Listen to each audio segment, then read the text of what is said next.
Hello mga be! Proposal defense ninyo. Medyo kabado ka pero kayang-kaya. Here are some questions na pwedeng ibato sa inyo during defense and some guide answers. What is your research about? Matatagpuan ang sagot sa introduction kung saan ipinapaliwanag ang pangunahing paksa, layunin at kahalagahan ng pag-aaral. Example, our research focuses on students' experiences in online learning, particularly the challenges they face and how they adapt to them. Why did you choose this study?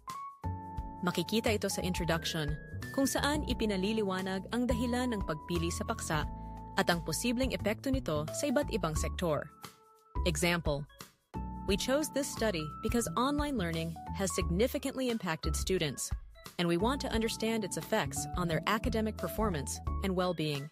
What is the scope of your study?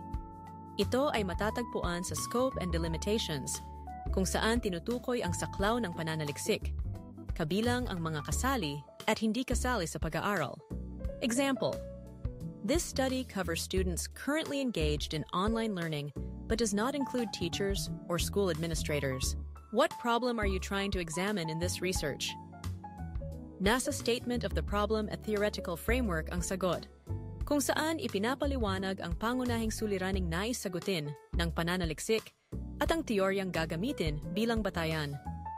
Example, we aim to understand how students cope with the challenges of online learning and how it affects their motivation and academic success.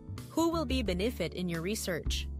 Matatagpuan ito sa Significance of the Study, kung saan ipinapaliwanag kung sino ang makikinabang sa resulta ng pananaliksik at paano ito makatutulong sa kanila. Example, teachers, school administrators, and policymakers will benefit from this research as it can help improve online learning strategies. May Part 2 pa!